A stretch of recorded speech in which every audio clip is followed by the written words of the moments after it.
But ಅಭಿಮಾನಿಗಳಿಗೆ ಒಂಥರ ಬೇಸರ ಉಂಟಾಗಿದೆ, ಏನು ಹೇಳ್ತೀರಾ ಸರ್? ಅಭಿಮಾನಿಗಳಿಗೆ ಅಂದರೆ ತುಂಬ ನೋವಾಗಿದೆ. ಇಲ್ಲಿ ಮಾತ್ರ ಅಲ್ಲ, ಕರ್ನಾಟಕ ಫುಲ್ಲು ಯಾರ್ಯಾರು ಅಭಿಮಾನಿಗಳಂತಿದ್ದಾರೆ ಅವ್ರಿಗೆಲ್ಲ ತುಂಬ ನೋವಾಗಿದೆ ಸರ್. ಸುದ್ದಿ ಈ ಥರ ಸುಪ್ರೀಂ ಕೋರ್ಟಲ್ಲಿ ಅವ್ರದ್ದು ಬೇಲು ಕ್ಯಾನ್ಸಲ್ ಆಗಿದೆ ಅಂತ ತಿಳಿದ ತಕ್ಷಣ ಆಲ್ಮೋಸ್ಟ್ ಎಲ್ಲ ಬಂದಿದ್ದಾರೆ ಸರ್ ಅವ್ರ ಮನೆ ಹತ್ರ. ಎಲ್ಲರಿಗೂ ನೋವಾಗಿದೆ, ನಮಗೂ ತುಂಬ ನೋವಾಗಿದೆ. ನಾಳೆ ಅವ್ರದ್ದು ಡೆವಿಲ್ದು ಇದ್ರೆ ನೆಮ್ಮದಿಯಾಗಿರ್ಬೇಕು ಸಾಂಗ್ ರಿಲೀಸ್ ಆಗ್ತಿದೆ, ಅದನ್ನು ಖುಷಿಯಾಗಿ ಮಾಡೋಣ ಅಂತ ಅಂದ್ಕೊಂಡು, ಬಟ್ ಈ ಥರ ಸುದ್ದಿ ಕೇಳಿ ತುಂಬ ನೋವಾಯಿತು. ಅದಕ್ಕೆ ಕೆಲಸದಲ್ಲಿದ್ದು ಕೆಲಸ ನಮಗೆ ಇವ್ರಿಗಿಂತ ಇಂಪಾರ್ಟೆಂಟ್ ಅಲ್ಲ, ಕೆಲಸನೂ ಇಂಪಾರ್ಟೆಂಟೇ, ಅದಕ್ಕಿಂತ ನಮ್ಮ ಭಾಷೆ ನಮ್ಗೆ ಇಂಪಾರ್ಟೆಂಟು. ಅದಕ್ಕೋಸ್ಕರ ಸುದ್ದಿ ಗೊತ್ತಾಗಿದ್ದ ತಕ್ಷಣ ಇಲ್ಲಿ ಮನೆ ಹತ್ರ ಬಂದಿದ್ದೀವಿ ಸರ್. ಎಲ್ಲಿಂದ ಬಂದಿದ್ದೀರಾ ಸರ್? ನಾವಿಲ್ಲೇ ವಿಜಯನಗರ ಸರ್. ಹೌದು ಅಂದರೆ ನಾಳೆ ಒಂದು ಸಾಂಗ್ ರಿಲೀಸ್. ಹೌದು ಸರ್. ಖುಷಿ ವಿಚಾರದಲ್ಲಿ ಸರ್, ಖುಷಿ ವಿಚಾರದಲ್ಲಿ ಇದ್ದಿದ್ರಿ ಸರ್? ತುಂಬ ಖುಷಿ ಇತ್ತು. ನಾಳೆ ಡೆವಿಲ್ ಫಿಲಮ್ ಕಾಯ್ತಿದ್ದು ಸರ್. ಡೆವಿಲ್ ಫಿಲಮ್ಗೆ ಸಾಂಗ್ ರಿಲೀಸ್ ಆಗ್ತಿರೋದು ತುಂಬ ಖುಷಿ ಆಗ್ತಿತ್ತು. ಬಟ್ ಈ ಥರ ಒಂದು ಸಾಂಗ್ ನಾಳೆ ರಿಲೀಸ್ ಆಗ್ತಿದೆ 15ಕ್ಕೆ, ಆಗಸ್ಟ್ 14ಕ್ಕೆ ಈ ನ್ಯೂಸ್ ಕೇಳಿ. ಬಟ್ ಈ ಘಟನೆಗಳಿಂದ ಈಗ ಅವರು ಮೆಸೇಜ್ ಮಾಡಿದ್ರು, ಅವರು ಕೊಲೆ ಬೆದರಿಕೆ ಹಾಕಿದ್ರು, ಚಾಕು ತೋರಿಸಿದ್ರು ಅನ್ನೋಂಥ ವಿಚಾರ ಇದೆಲ್ಲ ಆಯಿತು. ಬಟ್ ಇದರಿಂದನೇ ಏನಾದರೂ ದರ್ಶನ್ ಅವರು ಬೇಲ್ ವಿಚಾರದಲ್ಲಿ ತೊಂದರೆ ಆಯಿತು ಅಂತಂದ್ರೆ? ಸರ್, ಚಾಕು ತೋರಿಸಿದ್ದು ಯಾರು ಅಂತ, ಪ್ರಥಮ್ ಅವ್ರಿಗೆ ಚಾಕು ತೋರಿಸಿದ್ದು ಯಾರು ಅಂತ ಯಶಸ್ವಿನಿ ಮೇಡಮ್ ಒಂದು ಇಂಟರ್ವ್ಯೂ ಕೊಟ್ಟರು. ಅವರೇ ಹೇಳಿದ್ದಾರೆ ಯಾರು ಚಾಕು ತೋರಿಸಿದ್ದು ಅಂತೇಳಿ. ಇನ್ನು ರಮ್ಯಾ ಮೇಡಮ್ ಅವ್ರಿಗೆ ಇವತ್ತು ಹಿಡ್ದು ನಿಲ್ಸೋಕ್ಕಾಗಲ್ಲ ಅವ್ರನ್ನ. ಅವ್ರು ಇವತ್ತು ಫುಲ್ ಖುಷಿಯಾಗಿರ್ತಾರೆ ರಮ್ಯಾ ಮೇಡಮ್ ಅವ್ರಿಗೆ ಇದೇ ಬೇಕಿತ್ತು. ಅದೇ ವೈದ್ಯ ಹೇಳೋದು ಹಾಲುವನ್ನು, ರೋಗಿ ಬಯಸಿದ್ದು ಹಾಲುವನ್ನು ಅಂತ ಅಂತಾರಲ್ಲ, ಆ ಥರ ಆಗಿದೆ ಈಗ ಅವ್ರಿಗಂತೂ ತುಂಬ ಖುಷಿಯಾಗಿರುತ್ತೆ ಇವತ್ತು. ಎಷ್ಟು ದಿನ ಇರುತ್ತೆ ಸರ್? ಕಂಡವ್ರ ಮನೆ ಹೊಟ್ಟೆ ಹೊಡ್ಸ್ಬಿಟ್ಟು ಕಂಡವ್ರು ನೋವು ಮಾಡಿಬಿಟ್ಟು ಅವ್ರು ಎಷ್ಟು ದಿನ ನೆಮ್ಮದಿಯಾಗಿರ್ತಾರೆ? ಇದು ಅವ್ರಿಗೂ ನೋವು ಒಂದಲ್ಲ ಒಂದಿನ ಆಗೇ ಆಗುತ್ತೆ ಸರ್ ಅವ್ರಿಗೆ. ಸರ್, ಅವ್ರ ಪರವಾಗಿ ಇವತ್ತು ಎಷ್ಟೋ ಜನ ಮಾತಾಡ್ತಿದ್ದಾರಲ್ಲ, ಪಾಕಿಸ್ತಾನದ ಪರವಾಗಿ ಮಾತಾಡಿದ್ರು ಸರ್ ಅವರು. ರಮ್ಯಾ ಪಾಕಿಸ್ತಾನದ ಪರವಾಗಿ ಮಾತಾಡಿದ್ರು ಅವರು. ಪಾಕಿಸ್ತಾನದ ಜನ ನಮ್ಮ ಥರನೇ ಸಾಫ್ಟು, ತುಂಬ ಒಳ್ಳೆ ಜನ, ಪ್ರೀತಿ ಕೊಟ್ಟರು, ಗೌರವ ಕೊಟ್ಟರು ಅಂತ ಪಾಕಿಸ್ತಾನದ ಪರವಾಗಿ ಮಾತಾಡಿದ್ರು ಅವರು. ಇವತ್ತು ಅವರು ಒಂದು ಹೆಣ್ಣು ಅಂತ ಅಂದ್ಬಿಟ್ಟು ಎಲ್ಲ ಅವ್ರಿಗೆ ಸಪೋರ್ಟ್ ಮಾಡ್ತಿದ್ದಾರೆ. ಹಾಂ, ಅದು ಗೊತ್ತಿಲ್ಲ ಸರ್. ವೈಯಕ್ತಿಕ ಏನಿದೆ ಗೊತ್ತಿಲ್ಲ. ವೈಯಕ್ತಿಕವಾಗಿ ಅವ್ರೇನು ಮಾಡಿಲ್ಲ. ಮಾಡಿರೋದೊಂದು ದತ್ತ ಮೂವಿ ಅಷ್ಟೇ. ಅದು ಬಿಟ್ಟರೆ ಇವ್ರದ್ದು ಒಡನಾಟ ಕಮ್ಮಿ. ಬಟ್ ಅವ್ರಿಗೆ ವೈಯಕ್ತಿಕ ದ್ವೇಷ ಏನಿದೆ ಅನ್ನೋದು ಗೊತ್ತಿಲ್ಲ ರಮ್ಯಾ ಅವ್ರಿಗೆ ಇವಾಗಿಂದಲ್ಲ ಸರ್, ನನಗೆ ಬುದ್ಧಿ ಬಂದಾಗಿಂದ ಅವರು ದರ್ಶನವ್ರನ್ನ ದ್ವೇಷ ಮಾಡ್ಕೊಂಡೇ ಬರ್ತಾಯಿದ್ದಾರೆ ಎಲ್ಲ ವಿಚಾರದಲ್ಲೂ. ಈಗ ಮೊನ್ನೆ ಹೈಕೋರ್ಟಲ್ಲಿ, ಸುಪ್ರೀಂ ಕೋರ್ಟಲ್ಲಿ ಬೇಲ್ ಇದು ಅಪೀಲ್ ಹೋಗಿರೋದು ಸುಪ್ರೀಂ ಕೋರ್ಟ್ಗೆ. ಸರ್ಕಾರ ಅಪೀಲ್ ಹೋದಾಗಿಂದವ ಅವ್ರಿಗೆ ಅದು ಖುಷಿ. ಇನ್ಸ್ಟಾಗ್ರಾಮಲ್ಲಿ ಪೋಸ್ಟ್ ಮಾಡೋ ಅವಶ್ಯಕತೆ ಏನಿತ್ತು ಸರ್? ಕೋರ್ಟಲ್ಲಿದೆ ಸರ್ ಅದು. ಈಗ ಸುಪ್ರೀಂ ಕೋರ್ಟಿಂದ ರಿಸಲ್ಟ್ ಬಂದಿದೆ, ನಾವು ಸುಮ್ಮನೆ ಇಲ್ವಾ?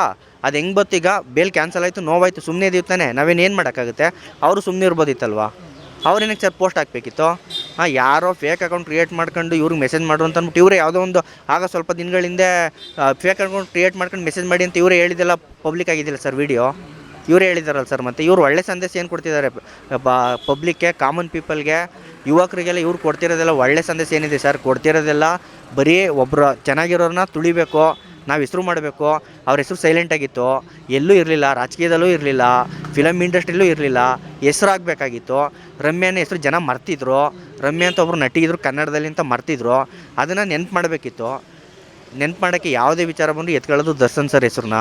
ಎತ್ಕೊಂಡು ದರ್ಶನ್ ಸರ್ದು ಹಾಗೆ ಹೀಗೆ, ಅವ್ರ ಅಭಿಮಾನಿಗಳು ಹಾಗೆ ಹೀಗೆ ಅಂತಂದ್ಬಿಟ್ಟು ಎತ್ಕೊಂಡ್ರು. ಈಗ ಸ್ವಲ್ಪ ದಿನ ಈಗ ಪಬ್ಲಿಕ್ಕಿಗೆ ಬಂದರು. ಈಗ ಮತ್ತೆ ಬೇಲ್ ಕ್ಯಾನ್ಸಲ್ ಆಗಿದೆ. ಈಗ ಇನ್ನೂ ಸ್ವಲ್ಪ ದಿನ ಈಗ ಮೀಡಿಯಾದವ್ರು ಹಿಂಗೆ ಮತ್ತೆ ನೀವು ಹೋಗ್ತೀರ ಅವ್ರ ಹತ್ರ, ಮೇಡಮ್ ನೀವು ಈ ಥರ ಹೇಳಿದರೆ ನೀವು ಅಂದ್ಕೊಂಡಿರೋ ಥರನೇ ಆಗಿದೆ, ಎಷ್ಟು ಖುಷಿ ಅಂತಂತವ. ಅವ್ರು ಖುಷಿ ಹೇಳ್ತಾರೆ ಸರ್ ನಿಮ್ಮ ಮುಂದೆ ಎಷ್ಟು ಖುಷಿಯಾಗಿದೆ ಅಂತ. ಅವರು ಇನ್ನೇನು ಹೇಳೋದು ಸರ್? ಇದ್ದರೆ ನೆಮ್ಮದಿಯಾಗಿರಬೇಕು ಅನ್ನೋಂಥ ಸಾಂಗ್ ನಾಳೆ. ಬಟ್ ದರ್ಶನ್ ಅವ್ರ ವಿಚಾರಕ್ಕೆ ಬಂದರೆ ಅವ್ರ ಬಾಳಲ್ಲಿ ನೆಮ್ಮದಿನೇ ಇಲ್ವ ಅನ್ನೋಂಥದ್ದು ಆಗೈತೆ ಇದೆಲ್ಲ ಘಟನೆ ನೋಡಿದಾಗ. ಏನು ಹೇಳ್ತೀನಿ ಸರ್? ಮೇರು ನಟ ಡಾಕ್ಟರ್ ವಿಷ್ಣುವರ್ಧನ್ ಸರ್ಗೇ ಬಿಡಲಿಲ್ಲ. ಮೊನ್ನೆ ಅವ್ರ ಸಮಾಧಿನೇ ತೆರವು ಮಾಡಿದ್ದಾರೆ. ಅವ್ರಿಗೆ ಕನ್ನಡ ಫಿಲಮ್ ನಾಗರಾವ್ ಫಿಲಮಿಂದ ಅವರ ಕೊನೆ ಫಿಲಮ್ವರೆಗೂ ನೋವು ಕೊಟ್ಕೊಂಡೇ ಬಂದಿದ್ದಾರೆ. ಅಲ್ಲ ಸರ್, ವ್ಯಕ್ತಿಯೇ ಇದ್ದಾಗ ನೋವು ಕೊಡೋದು ಓಕೆ, ಅವ್ರು ಸತ್ತ ಮೇಲೂ ನೋವು ಕೊಡ್ತಿದ್ದಾರೆ. ಅವ್ರಿಗೆ ವ್ಯಕ್ತಿಗೆ ಸಮಾಧಿ ವಿಚಾರದಲ್ಲೂ ನೋವು ಕೊಡ್ತಿದ್ದಾರೆ.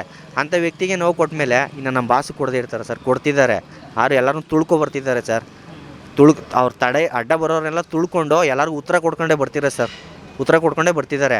ಉತ್ತರ ಕೊಡ್ತಾರೆ. ಏನು ಶಾಶ್ವತವಾಗಿ ಜೈಲಲ್ಲಿ ಇರ್ತಾರೆ ಸರ್? ಇರ್ತಾರೆ ಶಾಶ್ವತವಾಗಿ? ಬರ್ತಾರೆ. ಮತ್ತೆ ಬಂದು ದಿನ ರಾಜಿನ ಥರನೇ ಬರ್ತಾರೆ. ರಾಜಿನ ಥರನೇ ಮೆರವಣಿಗೆ ಮಾಡ್ತೀವಿ. ಬಳ್ಳಾರಿಲಿ ಮಾಡಿದ್ದಲ್ಲ, ಈ ಸಲ ಬರಲಿ ಮತ್ತೆ ರಿಲೀಸ್ ಆಗಿ ಹಬ್ಬನೇ ಮಾಡೋದು ಸರ್.